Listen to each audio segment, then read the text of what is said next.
Hello friends, कैसे हैं आप सभी। स्वागत है आप सबका आपके अपने यूट्यूब चैनल करियर पॉइंट पर। मैं विनय आप सबके लिए लेकर आई हूँ डेली इंग्लिश वोकैबुलरी वर्ड्स का डे 15। हम रोज़ के 10 वोकैब वर्ड्स को कवर करेंगे, जिसके अंदर हम उस वर्ड के हिंदी और इंग्लिश में मतलब को जानेंगे। उसके बाद हम उस वर्ड के सिनोनिम्स और एंटोनिम्स को सीखेंगे। देन उसके बाद हम लोग क्या करेंगे, उसके लिए एक एग्जाम्पल बनाकर दिखाएंगे।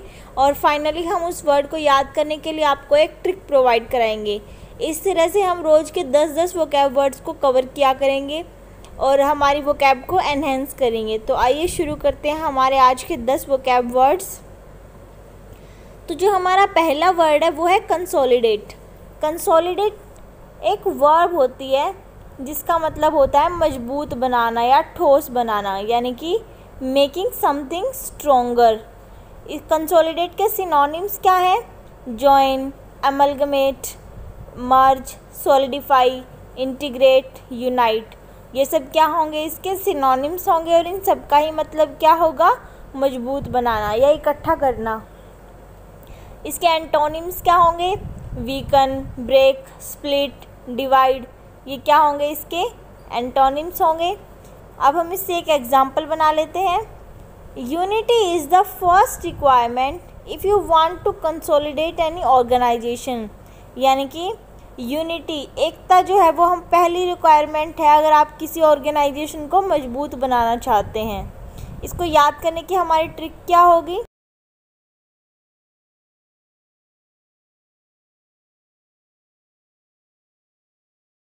किसी चीज़ को सॉलिड करना या कंसोलिडेट करना, दोनों एक ही बात होती है। सॉलिड का मतलब क्या होता है? मजबूत करना, या फिर किसी चीज़ को कंसोलिडेट करना। तो सॉलिड और कंसोलिडेट। अब देखो कंसोलिडेट में क्या आता है? सॉलिड। तो इस तरह से हम इसको कनेक्ट करके याद करेंगे। कंसोलिडेट में क्या आता है? सॉलिड आता है। और सॉलिड का मतलब क्या होता है? मजबूत करना। तो हमारा कंसोलिडेट का मतलब क्या हो गया? मजबूत करना। हमारा नेक्स्ट वर्ड है इंसेंटिव। इंसेंटिव एक नाउन होता है जिसका मतलब होता है प्रेरणादायक, यानी कि प्रोत्साहन। इसके सिनोनिम्स क्या होंगे? Motivation, spur, instigate, motivate, stimulus, impetus. ये सब क्या होंगे? इसके सिनोनिम्स होंगे और इन सब का ही मतलब क्या होगा? प्रेरणादायक। इसके एंटोनिम्स क्या होंगे? Prevention, hindrance, block, barrier, obstruction. ये सब क्या होंगे? इसके एंटोनिम्स होंगे। अब इसे एक एग्जाम्पल बना लेते हैं। Story of APJ Abdul Kalam's life is very incentive. यानी कि APJ अब्दुल कलाम की जो लाइफ स्टोरी है वो क्या है? बहुत ही प्रेरणादायक है, बहुत ही मोटिवेशन के लायक है। इसको याद करने की हमारी ट्रिक क्या होगी? इनफैक्ट उसके थॉट्स इंसेंटिव्स होते हैं, यानी कि उसके थॉट्स क्या होते हैं? प्रेरणादायक होते हैं। तो इनफैक्ट उसके थॉट इंसेंटिव्स होते हैं। इस तरह से हम वर्ड्स को कनेक्ट करके याद करने की कोशिश करेंगे। हमारा नेक्स्ट वर्ड है कॉन्सिक्वेंस। कॉन्सिक्वेंस एक नाउन होता है जिसका मतलब होता है परिणाम, यानी कि the result which is usually not pleasant, यानी कि जिनसे हम इतने खुश ना हों, ऐसे रिजल्ट्स। इसके सिनोनिम्स क्या होंगे? Result, affect, aftermath, outcome, conclusion. ये सब क्या होंगे? इसके सिनोनिम्स होंगे। अब बात करते हैं इसके एंटोनिम्स की। इसके एंटोनिम्स क्या होंगे? Antecedent, start, rise, cause, beginning. अब हम इसे एक सेंटेंस बना लेते हैं। The consequence of all unlawful acts come to N and in jail. यानी कि जितने भी कानून के खिलाफ किए गए एक्ट्स होते हैं वो सारे फाइनली क्या रिज़ल्ट आता है उनका? कि जेल में हमें जाना पड़ता है। तो जेल में जाकर उन सब का रिज़ल्ट आता है। इसको याद करने की ट्रिक क्या होगी? इसके कॉन्सिक्वेंस उसको एक सीक्वेंस में मिले, यानी कि इसके रिज़ल्ट्स, इसके कॉन्सिक्वेंसेस, इसके परिणाम उसको किस में मिले? सीक्वेंस में मिले। तो कॉन्सिक्वेंसेस कहाँ मिले? कैसे मिले? सीक्वेंस में। Consequence, sequence.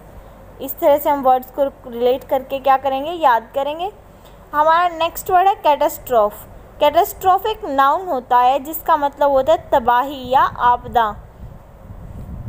यानी कि अ डिज़ास्टर कॉज्ड डैमेज। इसके सिनोनिम्स क्या होंगे? कैलमिटी, मिशैप, डिज़ास्टर, कैटेक्लिज्म, ट्रबल, ये सब क्या होंगे? इसके सिनोनिम्स होंगे। इसके एंटोनिम्स क्या होंगे? Happiness, calmness, fortunate, prosperity, paragon, ये सब क्या होंगे? इसके एंटोनिम्स होंगे। अब बात करते हैं एक एग्जाम्पल की। Facebook donated $1 million to the victims of catastrophe. यानी कि फेसबुक ने जो भी विक्टिम्स थे तबाही के, आपदा के, उन सबको $1 million क्या किए? डोनेट किए। इसको याद करने की ट्रिक क्या होगी? थोड़े दिन पहले बात चली थी ना कि 29 अप्रैल को आएगा वो एस्ट्रॉयड आएगा, तो यहाँ पर उस एस्ट्रो की बात की जा रही है। थोड़े दिन पहले एस्ट्रो ऑब्जेक्ट से होने वाली कैटास्ट्रोफी की बातें चल रही थी। तो एस्ट्रो से होने वाली किसकी बातें चल रही थी? कैटास्ट्रोफ। तो देखो इसके अंदर भी एस्ट्रो आता है। तो इस तरह से हम वर्ड्स को ढूंढेंगे, कनेक्ट करेंगे और फिर उनके मीनिंग को याद रखने की कोशिश करेंगे। तो कैटास्ट्रोफी का मतलब क्या हो जाएगा? तबाही। एस्ट्रो की वजह से क्या आने वाली थी? कैटास्ट्रोफी। हमारा नेक्स्ट वर्ड क्या है? ड्रास्टिकली। ड्रास्टिकली एक एडवर्ब होती है जिसका मतलब होता है बल प्रभाव से, यानी कि अ स्ट्रॉन्ग अफेक्ट। ड्रास्टिकली के सिनोनिम्स क्या होंगे? Violently, sharply, extremely, dramatically, immensely, radically, ये सब क्या होंगे? इसके सिनोनिम्स होंगे। और बात करते हैं इसके एंटोनिम्स की। कॉमनली, कामली, साइलेंटली, लाइटली, सुपरफिशियली, ये सब क्या होंगे? इसके एंटोनिम्स। अब एक एग्जाम्पल बना लेते हैं। The price of electronic gadgets decreases drastically in the festive season. यानी कि जो इलेक्ट्रॉनिक गैजेट्स होते हैं उनका प्राइस बहुत ही तेज़ी से, बहुत ही बल प्रभाव से क्या हो जाता है? डाउन हो जाता है फेस्टिवल्स के सीज़न में। अब इसको याद करने के लिए एक ट्रिक देख लेते हैं। उसको मरने का डर उसे ड्रास्टिकली कमज़ोर बनाकर रख रहा था। यानी कि जो उसके अंदर जो मरने का डर था वो उसे ड्रास्टिकली कमज़ोर बना रहा था, यानी कि बहुत ही ज़्यादा डर रहा था वो मरने के डर से। तो डर क्या कर रहा था? उसे ड्रास्टिकली वीक बना रहा था। हमारा नेक्स्ट वर्ड है रिवैम्प। रिवैम्प एक वर्ब होती है जिसका मतलब होता है सुधार करना या ठीक करना, यानी कि टू रिपेयर और फिक्स समथिंग। इसके सिनोनिम्स क्या होंगे? Renew, fix, repair, improve, renovate, ये सब क्या होंगे? इसके सिनोनिम्स होंगे। और इन सब का ही मतलब क्या होगा? किसी चीज़ को ठीक करना। इसके एंटोनिम्स क्या होंगे? Break, destroy, empire, abolish, damage, ये सब इसके एंटोनिम्स होंगे। अब बात करते हैं एक एग्जाम्पल की। The engineer revamped the impaired machine of the factory. यानी कि इंजीनियर ने फैक्ट्री में ख़राब हुई मशीन को क्या किया? ठीक किया, उसकी रिपेयर की। अब इसको याद करने के लिए हम ट्रिक देख लेते हैं। इस कैंप को रिवैम्प करो बिकॉज ये गिरने वाला है। तो कैंप को क्या करो? रिवैम्प करो, यानी कि ठीक करो, इसमें सुधार करो। तो कैंप को रिवैम्प करो। इस तरह से हम वर्ड्स को कनेक्ट करके अपनी डेली लाइफ से याद करने की कोशिश करेंगे। हमारा नेक्स्ट वर्ड है क्यूजोटिक। क्यूजोटिक एक एडजेक्टिव होता है जिसका मतलब होता है विलक्षण या कल्पना युक्त, यानी कि समथिंग अनरियलिस्टिक, जो रियल ना हो।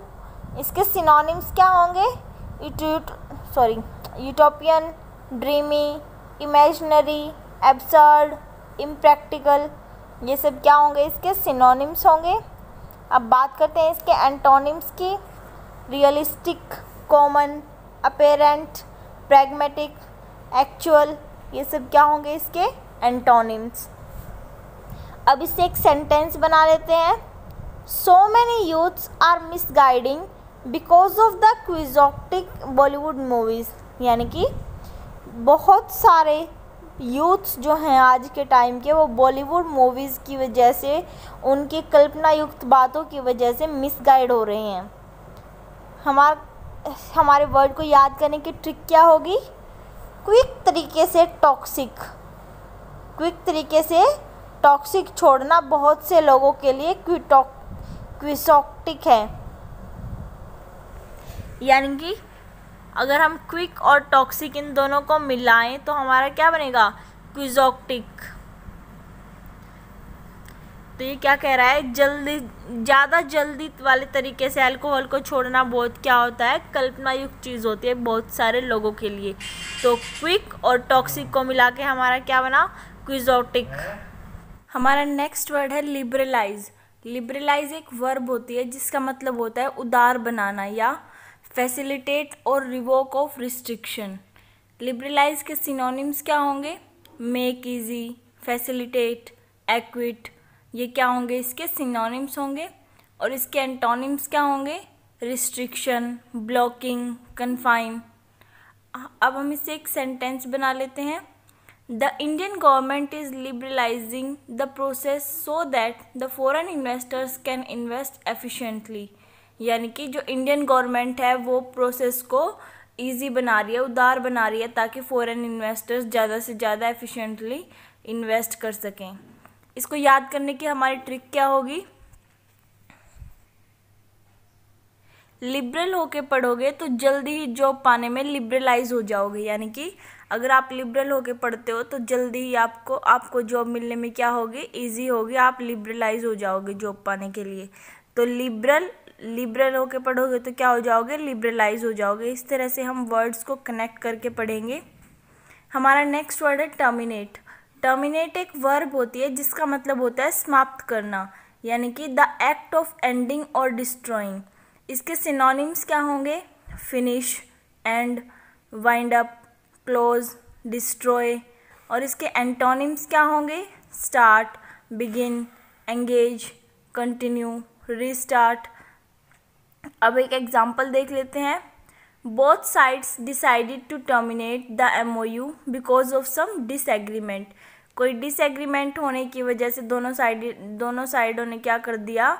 जो MOU था उसको टर्मिनेट कर दिया, समाप्त कर दिया। इसको याद करने के लिए हमारी ट्रिक क्या होगी? बैंक की इंश्योरेंस वाली टर्म को टर्मिनेट किया, यानी कि इंश्योरेंस वाली जो टर्म थी उसको क्या कर दिया? टर्मिनेट कर दिया, समाप्त कर दिया, ख़त्म कर दिया। तो टर्म को क्या कर दिया? टर्मिनेट कर दिया। लास्ट वर्ड है आज का ऑफेंस। ऑफेंस एक वर्ब भी होती है और नाउन भी होता है। इसका हिंदी में मतलब क्या होगा? गुनाह या उल्लंघन, यानी कि अनलॉफुल वर्क और ब्रीचिंग द रूल। इसके सिनोनिम्स क्या होंगे? क्राइम, वायलेशन, आउटरेज, मिसडीड, सिन, ये सब इसके सिनोनिम्स होंगे। अब बात करते हैं इसके एंटोनिम्स की। Dignity, service, add, correct, lawful, ये सब क्या होंगे? इसके एंटोनिम्स। अब हम इससे एक सेंटेंस बना लेते हैं। The company has rusticated 2 employees because of their offensive act. यानी कि कंपनी ने 2 एम्प्लॉयज़ को क्या कर दिया? रस्टिगेट कर दिया, उनके उल्लंघन करने वाले एक्ट की वजह से। इसको याद करने की ट्रिक क्या होगी? स्कूल में फेंस कूद कर भागना भी एक तरह का ऑफेंस होता है। फेंस क्या होती है? जो फेंसिंग लगी होती है, हमारे जो तार से लगे होते हैं एक तरह से, उनको हम क्या बोलते हैं? फेंसिंग बोलते हैं। तो उसको कूद कर भागना क्या होता था? ऑफेंस होता था, गुनाह होता था। तो फेंस को कूदना क्या होता था? ऑफेंस होता था। इस तरह से हम इनको कनेक्ट करके याद करेंगे। तो दोस्तों ये थे हमारे आज के 10 वोकैब वर्ड्स। तो आपको हमारी वीडियो कैसी लगी है कमेंट्स में ज़रूर बताएं। और अगर आपको हमारी वीडियो अच्छी लगे तो प्लीज़ हमारी वीडियो को लाइक करें, ज़्यादा से ज़्यादा शेयर करें और हमारे चैनल को सब्सक्राइब करें। Thank you very much.